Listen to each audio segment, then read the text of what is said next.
So like as far as consistency goes, I think it's just Star Guardian mainly. And then like Mighty Mech seems good in the right spot, but it seems like gated behind Yone. So like if there's a drift duo spot, or if for some reason I have like level up on Scuttle Puddle or something, then maybe that's a little bit more consistent. Seems like both Soulfire and Karma are gated by Gwen, so like these are more situational tempo spots. Um, Golden Edge Nard into these fast nines doesn't seem as good now.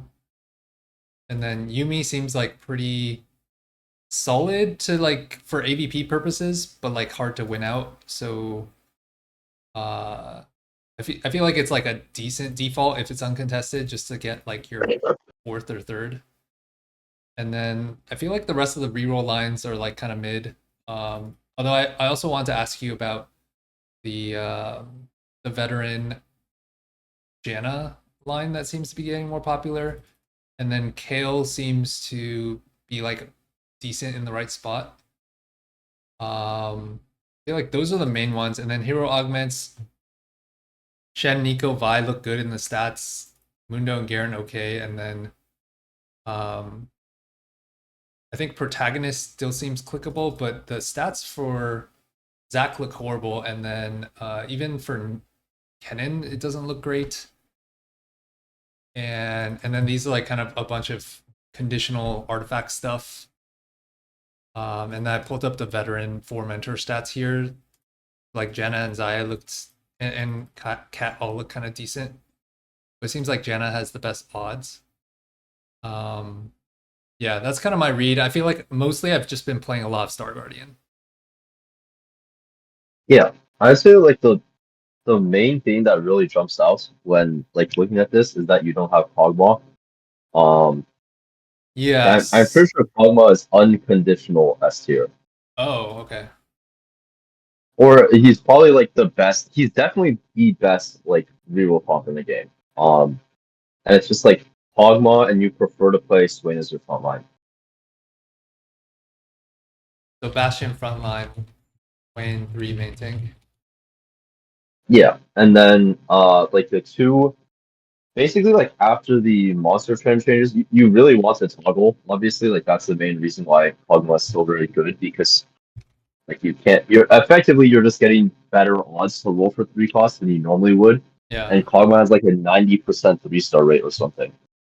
Which is just completely obscene. But basically it's like impossible to miss, which is why he's really broken. And then in terms of like what's different after the change, so you don't get like the AP from levels anymore. So you actually you really need like some AP from some source. Um, and I think preferably it's anomalies. So I actually think Kog'Maw's best anomalies right now are Bestest Boy and Surge 66. And that's just because Bestest Boy is bugged, and it's actually been bugged the entire set. It's just nobody ever clicked it because it was trash, even though it was bugged. What's the But it bug? ticks every 4 seconds instead of 5. Ticks every 4 seconds instead of five. Oh wow. Yeah,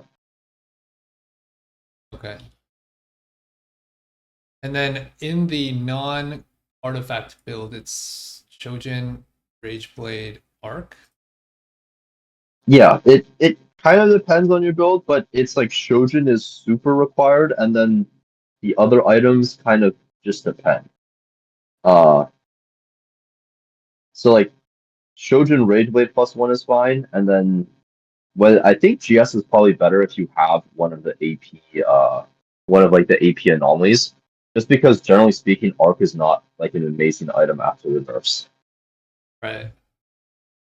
So yeah, like Trojan Rage Blade is good. If you have something that gives you attack speed somewhere, you don't really need Rage Blade. Rage Blade is not super mandatory. It's just like there aren't really that many amazing kind of slots to play.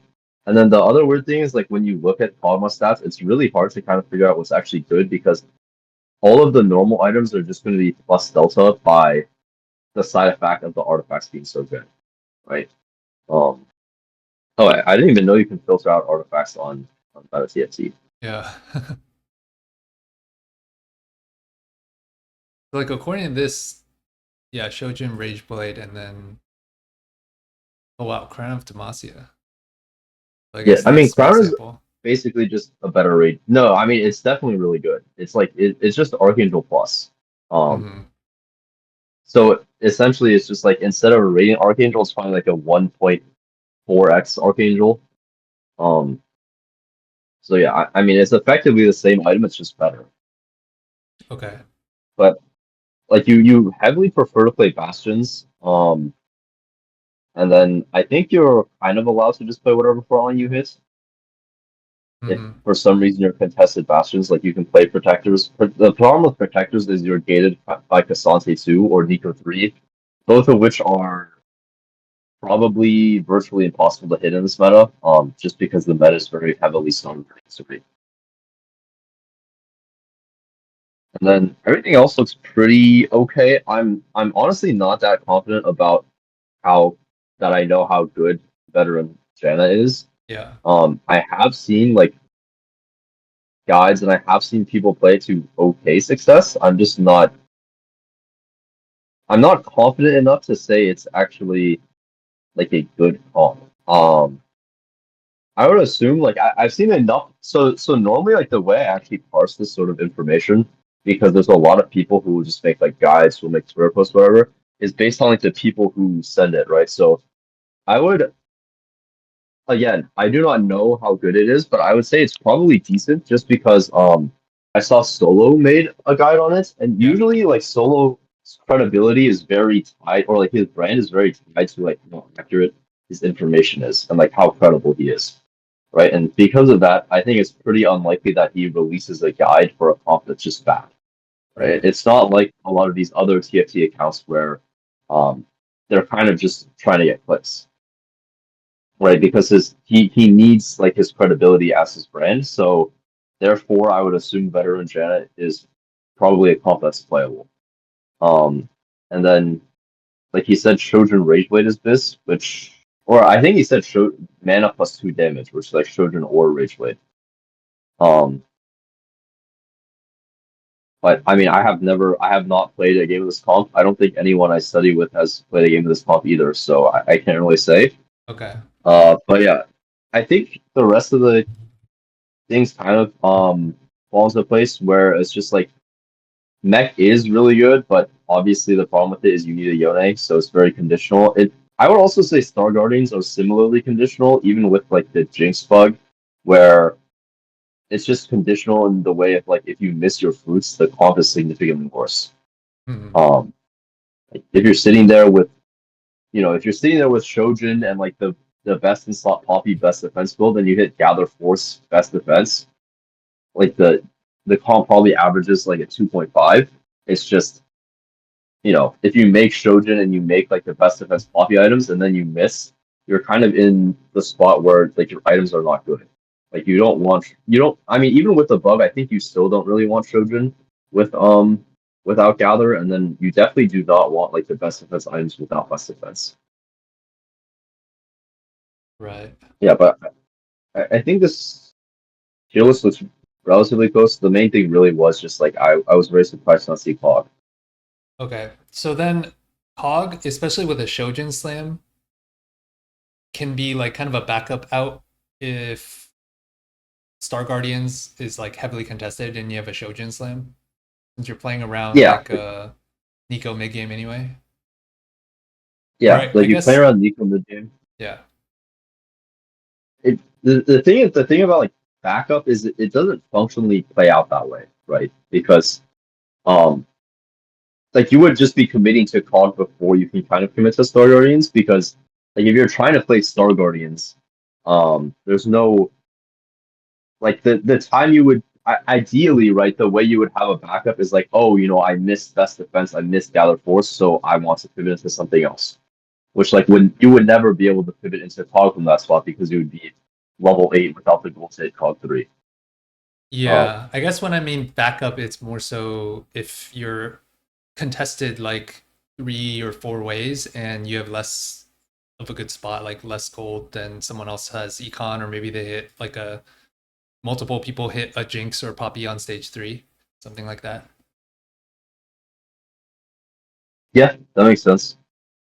Uh, Okay. yeah, it's kind of like the I guess the out. Like your outs if you're just like in a four-way star guarding lobby, which happens a lot. Yeah. On the fruits for Star Guardians, is it still a thing where if you, I think I saw this on Twitter, like where you bench all the Star Guardians, then your odds go up since you can't get Star Sailor, was it? Yeah, so this was actually like something that I think most of the people in my group didn't believe works. Uh, but it's still like kind of debatable. It's really hard to know because like Riot hasn't confirmed it and it's very like confirmation bias heavy. The way I would put it is like if you have enough time in your turn, you should always just do it.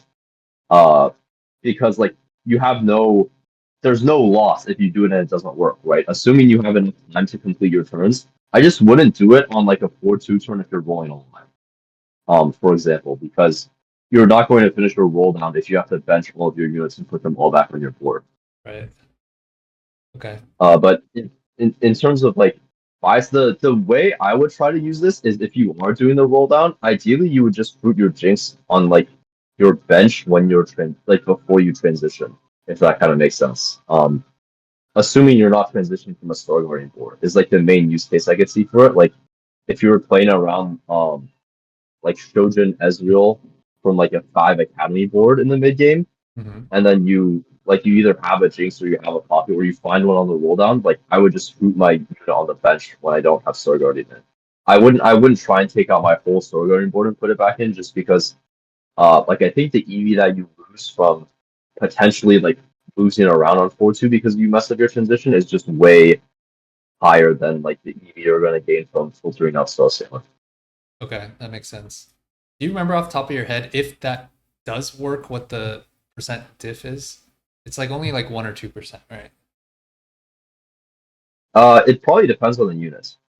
Oh, Um, okay. it just depends how many total anomalies you have, right? Right. Because Okay. it's like total anomalies versus like the percent chance that you get Star Sailor, which I believe is like 30% on both of them. It's like 25 and 30. Uh, Hmm. but yeah, it probably works out to be in like the 1% range, so relatively negligible. Okay. And then for Cog, if you are contested Cog, that given the monster toggling, it does not really deter you from playing it, right? Yeah, it doesn't. There's also like the based on how the monster toggling actually works.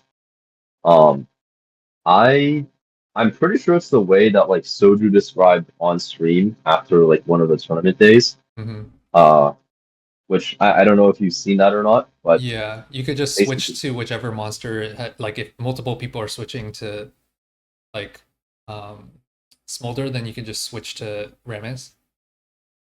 yeah, the functionally would be like if there's multiple people playing it, you actually have to pay attention to what other people are switching to because it Right. affects you. Okay. But that's the way I think it works. I think that this is another case of like if it works in the other ways that I've heard, which is that like I've heard a bunch of really weird theories about it, and again, it's another thing that's like unconfirmed. But I would assume it works that way because if it works in like most of the other theories, it wouldn't really like there's nothing you can really do about it. Um, because like the other theories I've heard is like that it doesn't really do that much, and that like if you toggle onto Smolder, for example, and you still have like and you're playing Kog'Maw, it still like pulls from the Kog'Maw pool. It's just like the Kog'Maw pool doesn't get reduced. So essentially, like your first 3 Kog'Maws or however many Kog'Maws you buy at the start wouldn't get taken out of the pool that you're pulling from. It's like some I've heard a lot of weird shit, but anyways, TLDRs, I would just stick to the way like Soju explained it. Okay. And then the going back to this, what you were saying is like my perception on this was that it's a conditional comp on artifact because the stats looked like kind of mid without artifacts. Are you without artifact? Are you kind of just viewing it as a top four comp, like third or fourth, unless you're hitting way ahead of tempo? Yeah, so that's mainly it. I would also say a lot of it is probably like anomaly knowledge gap thing again, Oh, right. where like after they changed.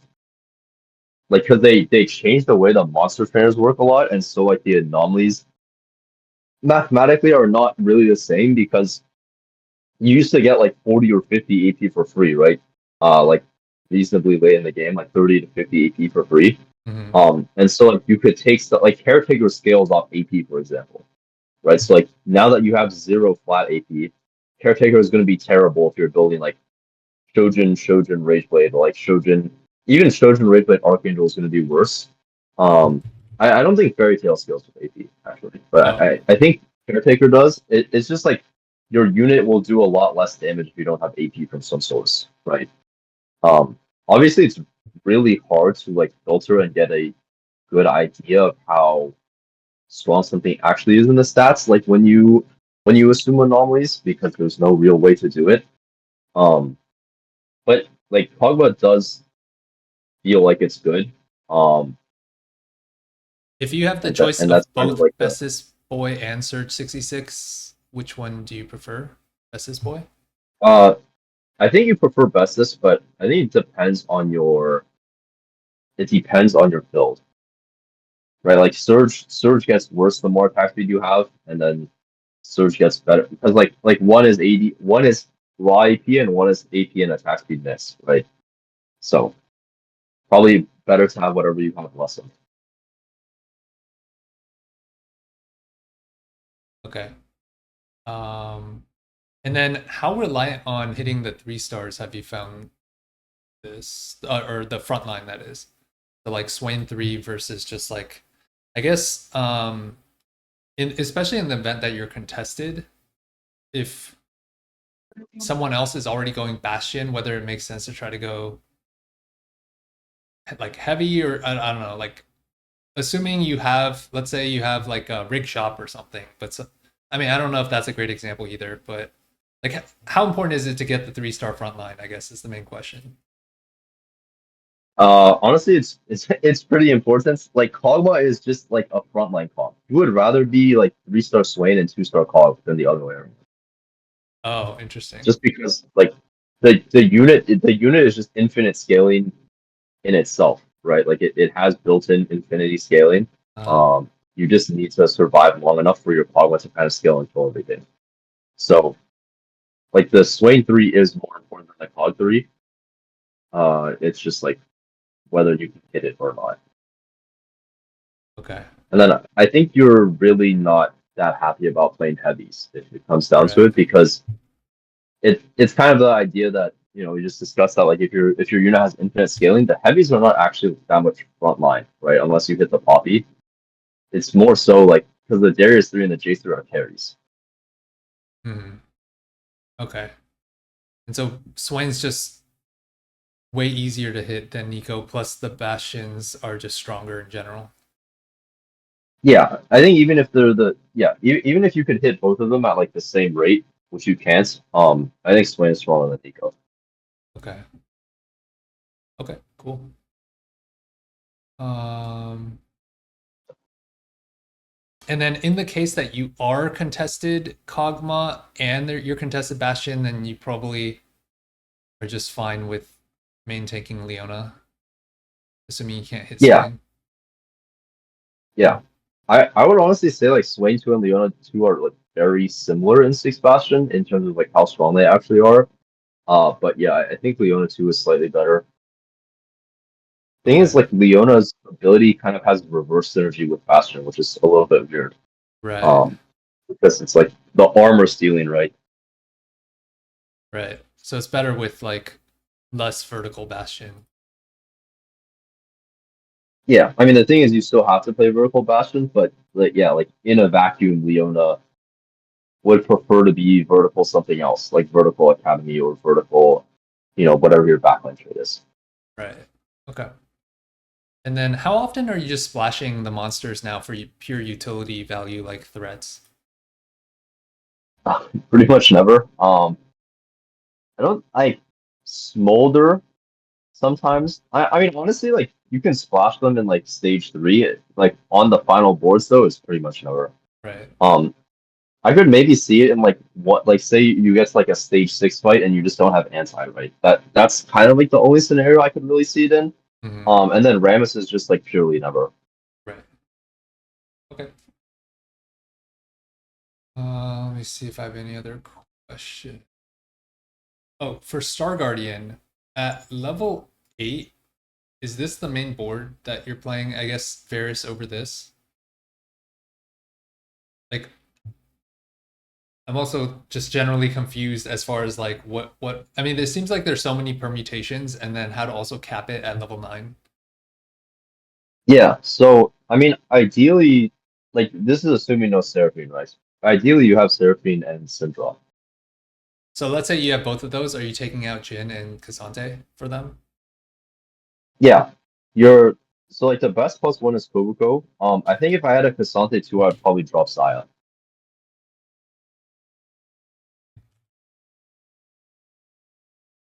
Okay. But I would only play like Syndra assuming you have Seraphine, Syndra is very mandatory, which kind of makes sense because you get two Prodigy for free. Hmm. Um, and then like the main thing about Star Guardians is just like they did for some reason they like kind of left the Ari bonus behind, which is why no like you just literally never play Ari in a swamp.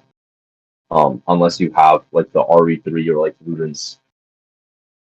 Right. But generally speaking, it's just like you don't play Ari and then you always play Kobuko, and then everything else is kind of more flexible based on what you hit.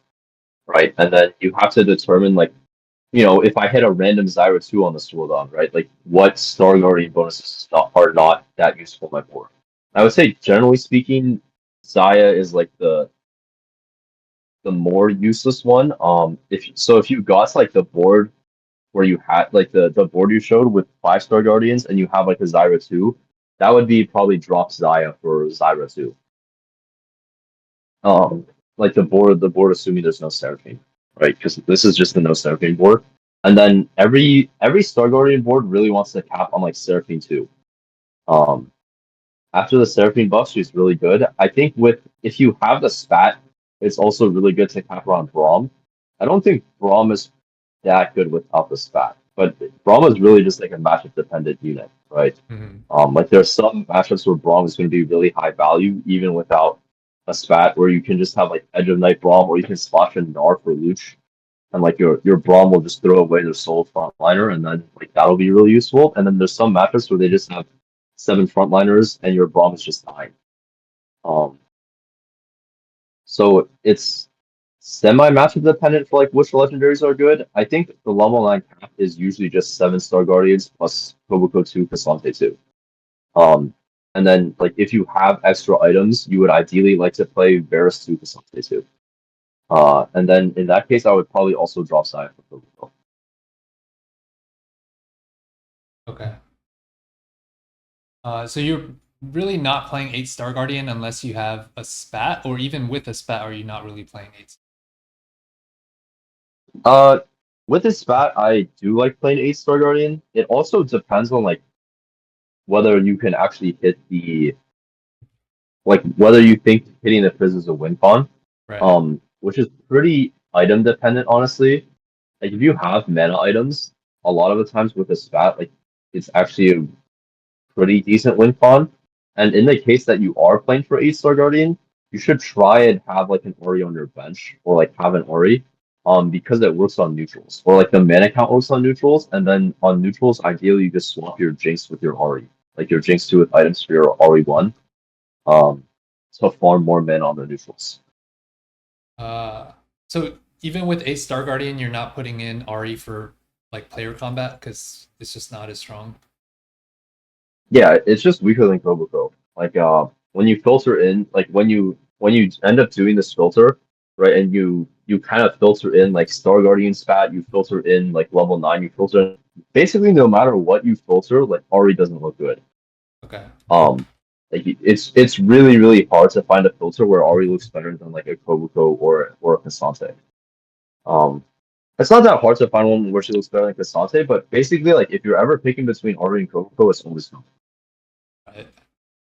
I guess the main question is between Ari and Cassante.